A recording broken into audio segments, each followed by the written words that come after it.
perusahaan sudah memiliki alur MSDM yang terstruktur. Proses rekrutmen diurus oleh perusahaan pusat, yang kemudian karyawannya ditempatkan di holding dan subholding.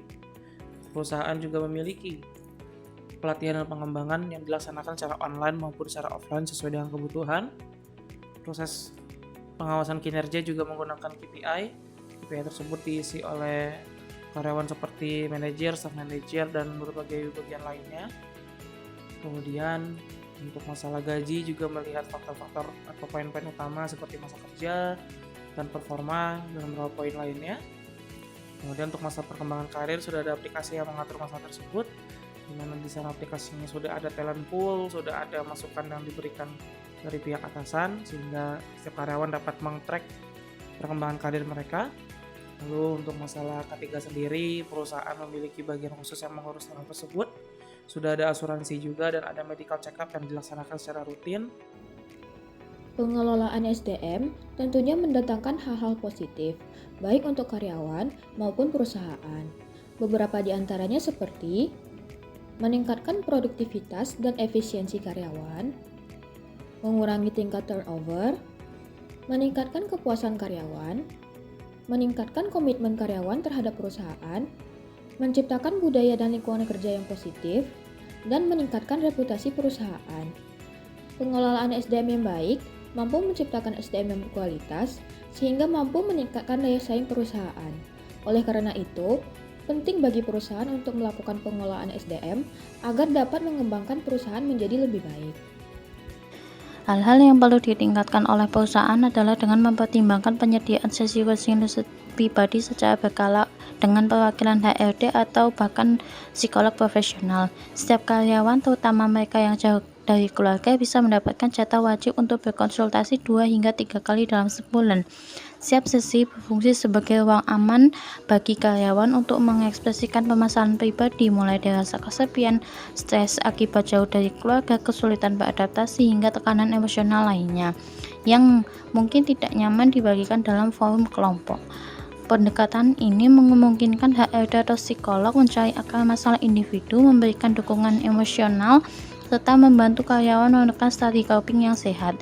Karena adanya komunikasi yang terbuka ini, perusahaan tidak hanya menunjukkan kepedulian terhadap kesehatan mental karyawan, tapi juga dapat mengidentifikasi dan menangani potensi masalah sebelum berdampak pada kinerja atau loyalitas karyawan. Selanjutnya kita masuk ke penyebab permasalahan sumber daya manusia di organisasi ataupun institusi. Nah, yang pertama itu kurangnya kompetensi ataupun kualifikasi. Nah, SDM itu tidak memiliki keterampilan teknis maupun soft skill yang sesuai dengan tuntutan pekerjaan. Tidak ada pelatihan yang berkelanjutan atau pengembangan kapasitas, dan perekrutan tidak berdasarkan kebutuhan kompetensi, tapi kadang karena kedekatan personal ataupun administratif.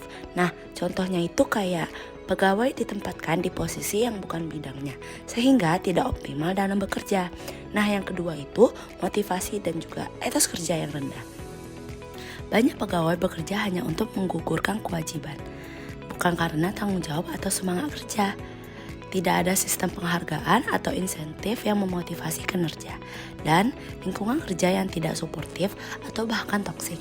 Nah, contohnya itu pegawai datang terlambat, tidak disiplin, atau tidak inisiatif dalam menyelesaikan tugas.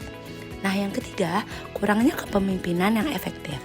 Atasan tidak mampu mengarahkan, membimbing, atau menjadi role model bagi tim. Gaya kepemimpinan yang otoriter atau sebaliknya terlalu permisif. Kesejahteraan karyawan bukan hanya soal angka, tapi juga tentang didengarkan, dipahami, dan ditemani. Itulah mengapa kami menghadirkan konseling personal sesi 1-on-1 yang mendalam. Disinilah setiap individu bisa bicara dengan bebas, tanpa dinilai, tanpa harus kuat setiap saat. Karena kadang, satu percakapan bisa jadi titik balik. Konseling membantu mengenali emosi, menyusun ulang beban, dan menyembuhkan perlahan dari dalam. Lalu ada mindfulness, latihan sederhana untuk hadir sepenuhnya di saat ini. Melatih nafas, menyadari pikiran, dan menerima diri apa adanya. Bukan untuk menghilangkan stres, tapi untuk bersahabat dengannya.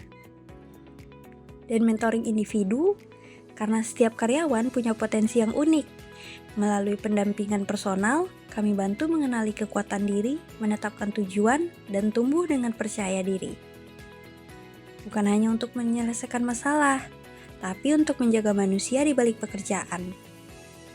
Kedepannya, harapan terhadap pengembangan sumber daya manusia mencakup lebih dari sekedar keterampilan teknis.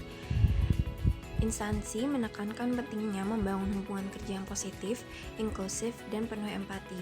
SDM diharapkan memiliki kecerdasan emosional dan sosial yang tinggi untuk menciptakan lingkungan kerja yang sehat serta mampu beradaptasi dalam tim multigenerasi dan multikultural. Pemberian otonomi, penguatan rasa memiliki, dan budaya apresiasi akan menjadi fokus untuk meningkatkan motivasi dan loyalitas karyawan. Selain itu, kepemimpinan yang relasional dan penerapan pendekatan restoratif dalam menyelesaikan konflik juga diproyeksikan sebagai strategi kunci dalam menciptakan organisasi yang berkelanjutan, kolaboratif, dan siap menghadapi tantangan masa depan.